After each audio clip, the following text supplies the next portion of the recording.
Hello everyone, स्वागत है आप सभी का ऑनलाइन स्टडी में। इस वीडियो में हम बात करने वाले हैं साइंस के टेस्ट सीरीज का टेस्ट नंबर 6। इससे पहले कि आपने बाकी के 5 सेट्स को नहीं देखा है तो जा करके ज़रूर देखें, क्योंकि काफ़ी अच्छे अच्छे क्वेश्चंस हम आपके साथ डिस्कस कर रहे हैं। आने वाले सभी एग्जाम्स के लिए काफ़ी इंपॉर्टेंट होगा। तो चलिए इस वीडियो को शुरू करते हुए देखते हैं कि आज की इस वीडियो में आपकी स्कोरिंग क्या रहती है। सबसे पहला क्वेश्चन कह रहा है कि निम्नलिखित में से कौन ऊष्मा का सबसे अच्छा सुचालक है। तो सही आंसर यहाँ पे हो जाएगा ऑप्शन सी। समुद्र का जो पानी होता है वो ऊष्मा का सबसे अच्छा सुचालक माना जाता है। तो इससे जुड़ी एक क्वेश्चन यहाँ पे ये बन सकता है कि समुद्र जल का पीएच वैल्यू कितना होता है। तो 8.5, ये पॉइंट ध्यान रखेंगे। 8.5 होने का मतलब ये हुआ कि समुद्र का पानी क्षारीय होता है। ठीक है, बात करते हैं सेकेंड क्वेश्चन की। तो देखिए सेकेंड क्वेश्चन कह रहा है कि पवन की गति को किस यंत्र से मापा जाता है। बहुत ज़्यादा पूछा जाता है ये क्वेश्चन कि पवन की गति किस यंत्र से मापी जाती है। तो सही आंसर हो जाएगा ऑप्शन सी, एनीमोमीटर से मापा जाता है। बैरोमीटर के बारे में आपको पता है, बैरोमीटर से वायुमंडलीय दाब को मापते हैं। अल्टीमीटर से ऊंचाई मापा जाता है। और रोटामीटर की बात करें, ये इंपॉर्टेंट होगा। तो रोटामीटर का देखिए, रोटामीटर एक उपकरण होता है जो कि एक बंद ट्यूब में तरल पदार्थ के प्रवाह की मात्रा को मापता है। तो ये पॉइंट थोड़ा सा इंपॉर्टेंट है, ध्यान रखेंगे। क्वेश्चन नंबर 3 में क्या कह रहा है कि निम्नलिखित में से कौन सही सुमेलित नहीं है। तो बताइए कि यहाँ पे कौन सही सुमेलित नहीं है। तो देखिए इस क्वेश्चन का सही आंसर होगा ऑप्शन डी, सभी सही हैं। कोई भी यहाँ पे गलत नहीं दिया गया। स्टेथोस्कोप हृदय की ध्वनि सुनने के लिए, सिर्फ गैमानोमीटर का बात करें तो रक्तचाप मापने के लिए, और कैरेट मीटर की बात करें तो सोने की शुद्धता पता लगाने के लिए किया जाता है। तो यहाँ पे सभी के सभी बिल्कुल सही थे। क्वेश्चन नंबर 4 दिया जा रहा है कि प्रकाश का वेग न्यूनतम होता है। प्रकाश का वेग न्यूनतम होता है, बताइए। ये सभी क्वेश्चन जो कि आपके एनसीईआरटी बेस्ड पे हैं, तो आने वाले सभी एग्जाम्स के लिए काफ़ी ये हेल्पफुल होगा। तो वीडियो को एंड तक देखिए, और वीडियो को पसंद आए तो लाइक शेयर ज़रूर किया करें। तो देखिए प्रकाश का वेग न्यूनतम होता है कांच में। ऑप्शन हम डी को टिक करेंगे। ठीक है, चलिए मैं आपको बताता हूँ कि यहाँ पे इससे जुड़ी जो भी पॉइंट्स है यहाँ पे मैंने लिख रखा है। देखिए क्या क्या है। प्रकाश निर्वात में भी गमन करता है, ये आपको पता होगा। इसकी चाल निर्वात में अन्य माध्यमों की अपेक्षा सबसे अधिक होती है, यानी कि प्रकाश का चाल निर्वात में सबसे अधिक होता है। ठीक है, विभिन्न माध्यम में प्रकाश की चाल क्या क्या होती है, तो यहाँ पे मैंने लिख रखा है। निर्वात में 3 × 10⁸ मीटर प्रति सेकंड, ये चाल जो दी जा रही है वो मीटर प्रति सेकंड में दी जा रही है। ठीक है, पानी में कितना होता है 2.25 × 10⁸ मीटर पर सेकंड। कांच में कितना होता है तो 2.0, यानी कि 2 × 10⁸ मीटर पर सेकंड। इसी तरह से आप बाकी मीडियम में भी याद रखेंगे। क्लियर, तो ये काफ़ी इंपॉर्टेंट पॉइंट था, तो आप सभी को याद रखिएगा। सबसे ज़्यादा जो पूछा जाता है वो निर्वात और कांच, ये दोनों आप थोड़ा सा ध्यान रखिएगा। चलिए अगला प्रश्न ये बनता है कि राष्ट्रीय ऊर्जा संरक्षण दिवस हर साल किस दिन मनाया जाता है। राष्ट्रीय ऊर्जा संरक्षण दिवस हर साल किस दिन मनाया जाता है। तो सही आंसर हो जाएगा ऑप्शन हम ए को टिक करेंगे। 14 दिसंबर को प्रत्येक वर्ष मनाया जाता है। बात करते हैं नेक्स्ट क्वेश्चन की। क्वेश्चन नंबर 6 में दिया गया कि समतल दर्पण द्वारा बना प्रतिबिंब कैसा होता है। समतल दर्पण द्वारा बना प्रतिबिंब कैसा होता है। तो राइट आंसर यहाँ पे हो जाएगा काल्पनिक होता है। ऑप्शन बी को टिक करेंगे। देखिए एक क्वेश्चन ये बनता है कि समतल दर्पण की वक्रता त्रिज्या कितनी होती है। तो ये ध्यान रखिएगा, अनंत होता है। ठीक है, समतल दर्पण की वक्रता त्रिज्या इन्फिनिटिव होती है। नेक्स्ट क्वेश्चन क्या है। क्वेश्चन नंबर 7 कह रहा है कि जीवाणु भोजी कौन होते हैं। जीवाणु भोजी कौन होते हैं। तो देखिए जीवाणु भोजी यहाँ पे हम कह सकते हैं, इसको इंग्लिश में बैक्टीरियोफेज कहते हैं।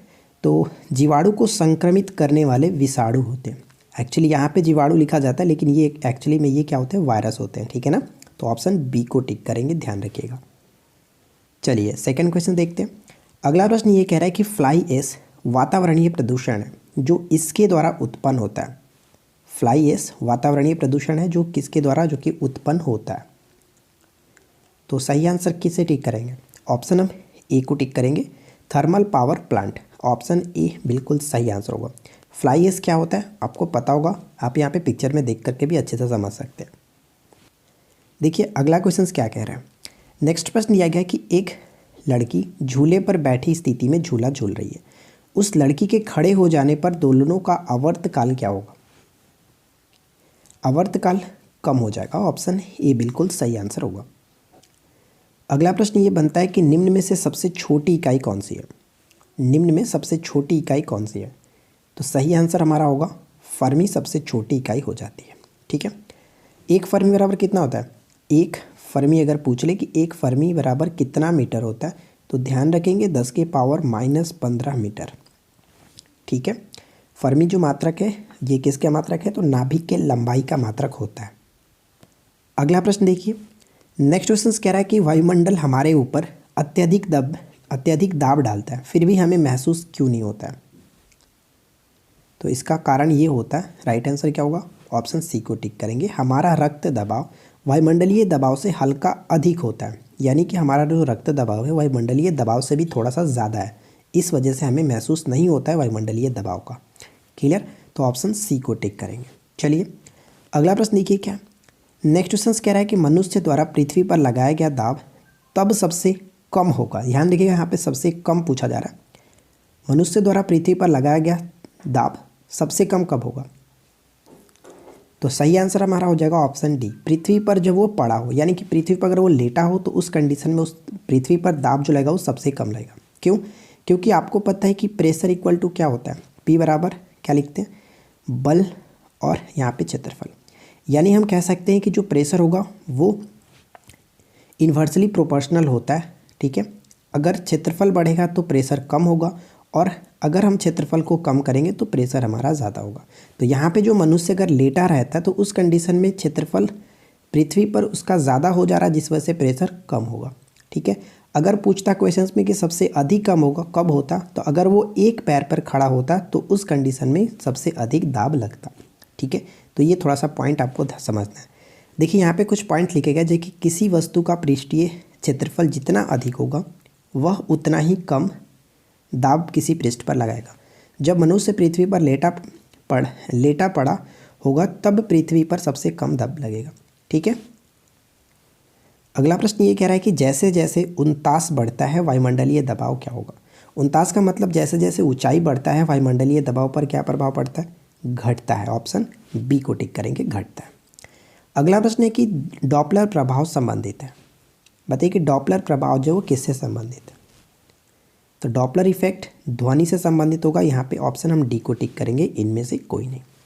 यहाँ पे कुछ पॉइंट्स है, इससे जुड़ी आप यहाँ पे पढ़ करके समझ सकते हैं कि डॉपलर प्रभाव जब किसी ध्वनि स्रोत और श्रोता के बीच अपेक्षित गति होती है तो श्रोता को जो ध्वनि सुनाई पड़ती है उसका आवृत्ति मूल आवृत्ति से कम या अधिक होती है, इसी को डॉपलर प्रभाव कहते हैं। ठीक है, चलिए अगला प्रश्न देखिए।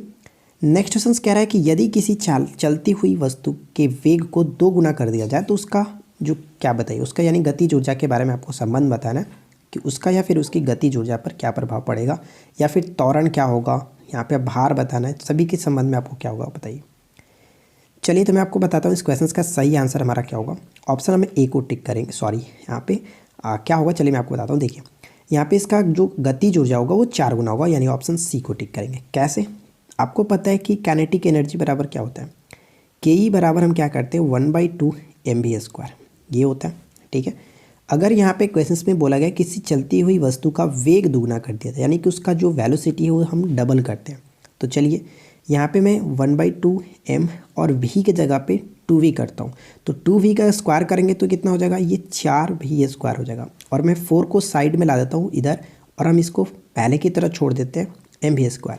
अब इतना के जगह मैं पहले वाला के ही रख दूँ तो क्या होगा? 4 गुना होगा कि नहीं होगा? यानी करेक्ट आंसर हम ऑप्शन सी को टिक करेंगे। ठीक है, नेक्स्ट क्वेश्चन दिया जा रहा है कि डॉक्टरों द्वारा मरीजों के उदर के अंदर का परीक्षण यानी एंडोस्कोप द्वारा किया जाता है। ठीक है, एंडोस्कोप एक यंत्र होता है जिससे कि मनुष्य के आंतरिक भागों का अध्ययन किया जाता है, यानी उसको चित्रण किया जाता है। ठीक है, तो ये पूछा जा रहा है कि किस सिद्धांत पर कार्य करता है? एंडोस्कोप किस सिद्धांत पर कार्य करता है? तो सही आंसर यहाँ पे क्या होगा? प्रकाश का आंतरिक परावर्तन। ऑप्शन हम ए को टिक करेंगे। बात करते हैं नेक्स्ट क्वेश्चन की। तो अगला प्रश्न देखिए क्या है कि कौन सा दिन डायबिटीज़ दिवस के रूप में मनाया जाता है? तो डायबिटीज़ दिवस के रूप में मनाया जाता है 14 नवंबर को। ऑप्शन सी बिल्कुल सही आंसर होगा, 14 नवंबर। नेक्स्ट क्वेश्चन कह रहा है कि भारत सरकार द्वारा प्रारंभ किया गया मिशन इंद्रधनुष कार्यक्रम संबंधित है। देखिए मिशन इंद्रधनुष कार्यक्रम का संबंध किससे है?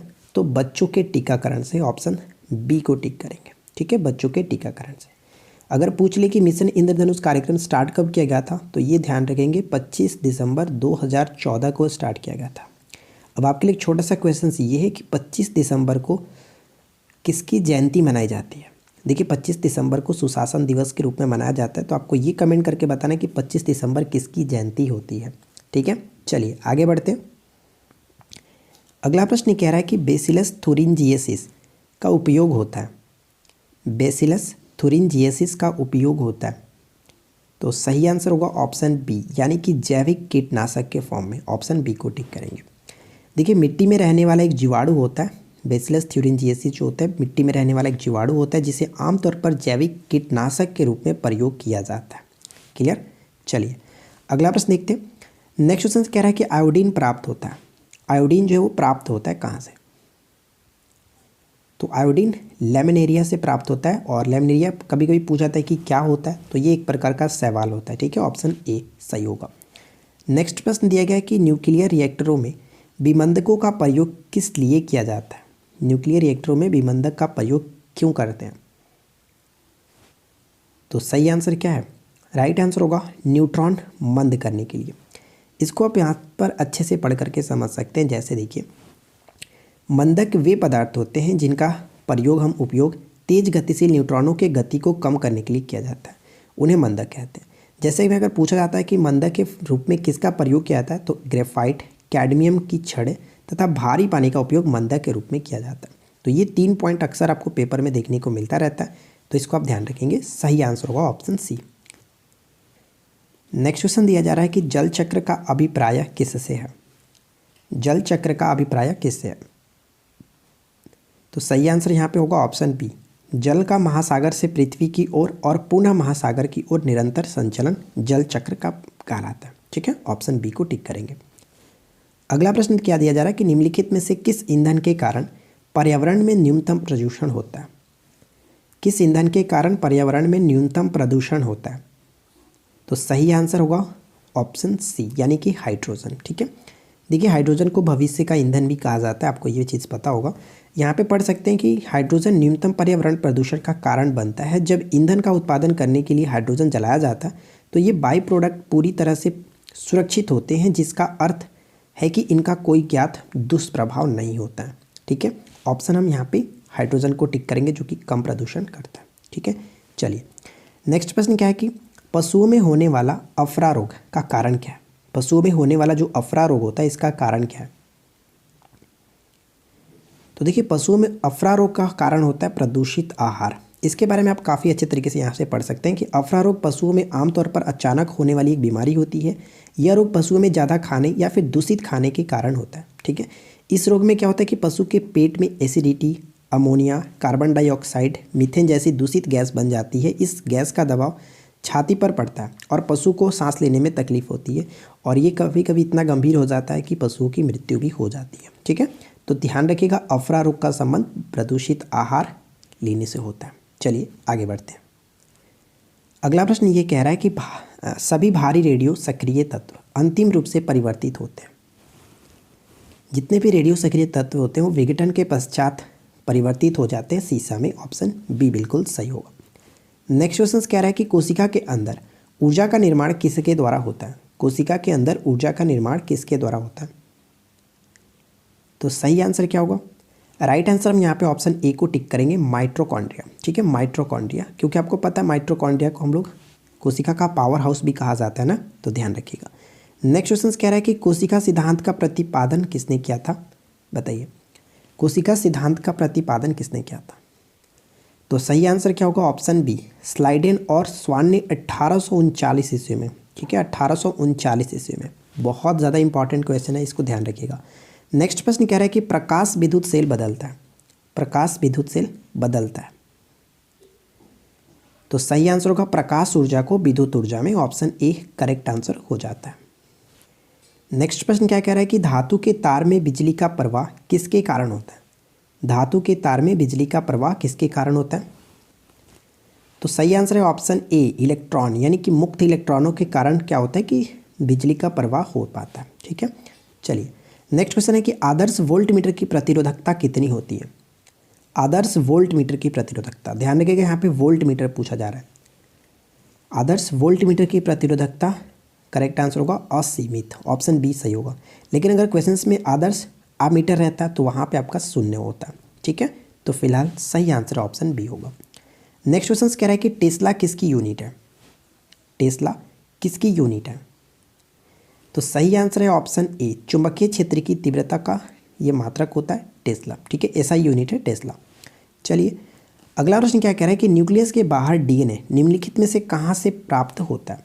न्यूक्लियस के बाहर डीएनए निम्नलिखित में से कहाँ से प्राप्त होता है? तो देखिए सही आंसर होगा ऑप्शन बी, माइटोकॉन्ड्रिया। ठीक है, जो डीएनए होता है केंद्रक में पाया जाता है और इसके बाहर अगर हम बात करें तो माइटोकॉन्ड्रिया के साथ साथ हरित लवक में भी पाया जाता है। ये क्वेश्चन बहुत ज़्यादा पूछा गया, तो आप इसको अच्छे से ध्यान रखिएगा। नेक्स्ट क्वेश्चन कह रहा है कि निम्नलिखित में से कौन सा एंजाइम रक्त का थक्का बनाने के लिए आवश्यक है? निम्नलिखित में से कौन सा एंजाइम रक्त का थक्का बनाने के लिए आवश्यक है? तो right answer will be option B, thrombin. Option B correct answer हो जाता है। रक्त का थक्का बनने के लिए विटामिन की अगर बात करें तो कौन सा विटामिन जिम्मेदार है? तो विटामिन के। ठीक है, अगला प्रश्न ये कह रहा है कि हाइड्रोजन के रेडियो सक्रिय समस्थानिक किसे कहते हैं? रेडियो सक्रिय समस्थानिक किसे कहते हैं? तो देखिए सबसे पहले आपको पता होना चाहिए कि हाइड्रोजन के कितने समस्थानिक होते हैं। तो हाइड्रोजन के कुल 3 समस्थानिक होते हैं। पहला कौन सा है? प्रोटियम। दूसरा कौन सा है? ड्यूटेरियम। और तीसरा है ट्राइटियम। ठीक है, यही 3 हाइड्रोजन के समस्थानिक होते हैं। समस्थानिक मतलब आइसोटॉप्स। आइसोटॉप्स किसे कहते हैं? जिनके परमाणु संख्या समान लेकिन परमाणु द्रव्यमान भिन्न होते हैं। ठीक है, ये क्वेश्चन पूछा जाता है। तो यहाँ पे क्वेश्चन में पूछा कि रेडियो सक्रिय समस्थानिक बताएं, तो हाइड्रोजन का तीसरा जो समस्थानिक है ट्राइटियम, ये रेडियो समस्थानिक होता है। यानी हम क्वेश्चन का राइट आंसर ऑप्शन डी को टिक करेंगे, ट्राइटियम सही आंसर हो जाता है। ठीक है, चलिए नेक्स्ट क्वेश्चन कह रहा है कि संवहनी पौधे में पानी ऊपर किससे जाता है? संवहनी पौधे में पानी ऊपर किससे जाता है?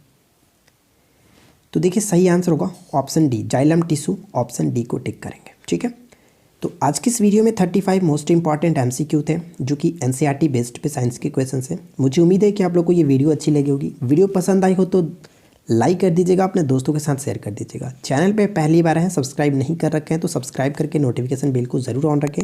हम मिलते हैं किसी और वीडियो में नेक्स्ट टॉपिक के साथ। Thanks for watching, keep learning, have a good day.